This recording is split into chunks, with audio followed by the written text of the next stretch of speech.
Welcome back sa June Skyline Loft mga pards. Eto na nga mga pards.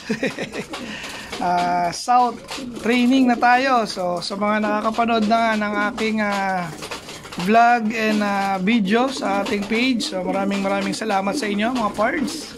So ito ngayon, nagkasalukuyang nagpatuka na tayo ng ating mga ibon. Ayan, and yung iba, yung team B nasa rondahan. Pasilip ko sa inyo. Ayun. Ayan. So mukhang pababa na rin. Ito nga, patapos na sila. Bali ngayon mga pards, bumili tayo ng barley. Dahil meron nga tayong babaguhin sa kanilang mga patoka mga pards. Subukan natin silang more on barley.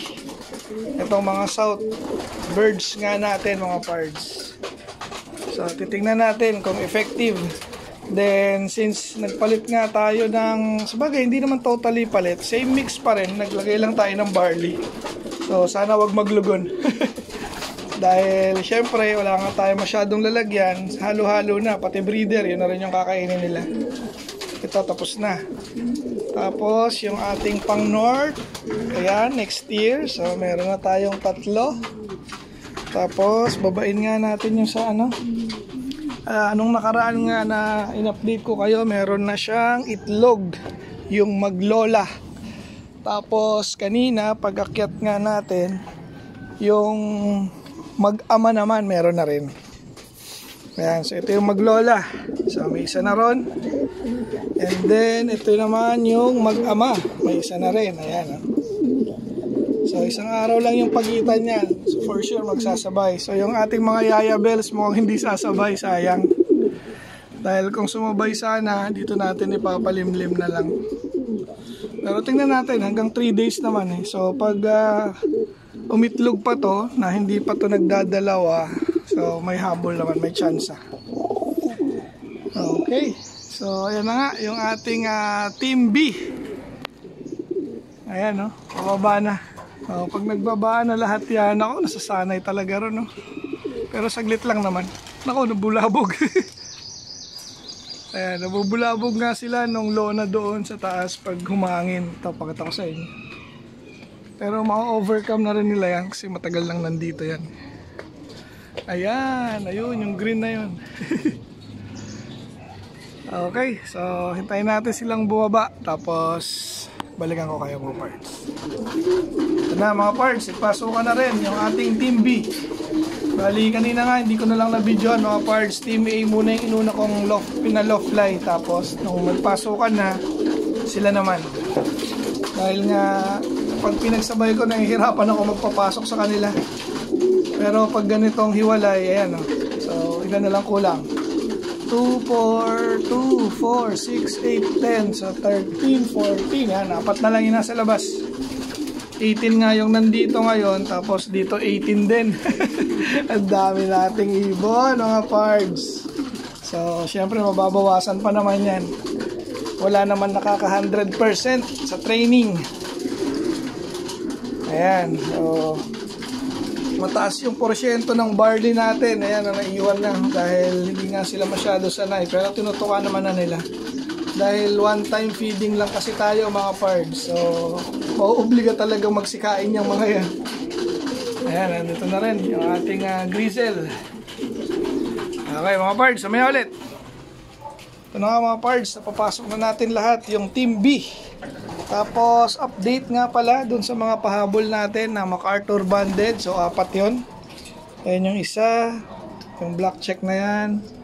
Ito pangalawa, pangatlo, yun pang-4, nagpupugad na. Ayan, binitaw na natin sila sa bandang Timberland mga pards. So 7 kilometers yung nun, airline distance. Then sinama ko nga lahat para hindi sila maiwan. Ayan, so far yung first toss nila okay naman. Nakauwi agad sila ng maaga. So hindi na sila naglayo. Ayan, so tingnan natin kung saan sunod na bibitawan natin tong 4 na to. Dahil hindi nga natin to bibiglayin dahil pahabol natin to ngayong south mga parts. Okay.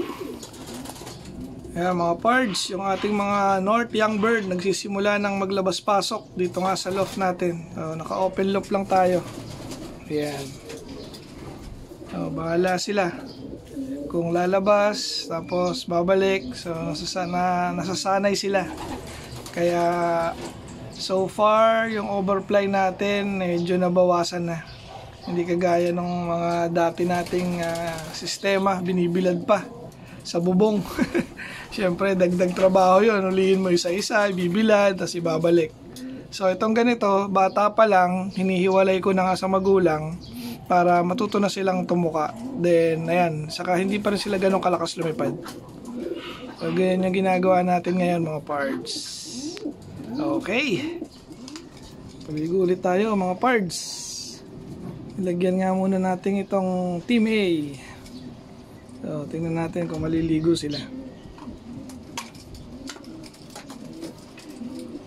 Bali, share ang mangyayari dahil isa na nga lang yung paliguan natin na mababaw. So after nilang maligo, lilipat natin dito sa Team B. Ayan, gahantay sila. Pero mukhang hindi desidido maligo lahat, no? Pero last week na ligo naman sila. Siguro Friday yata yun last week. Then ngayon, tingnan natin. Balikan ko kayo pag naglubluban na sila mga pards.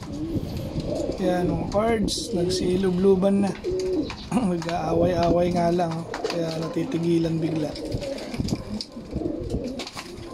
Okay, so after dito, lilipat ko na lang dito mamaya mga pards.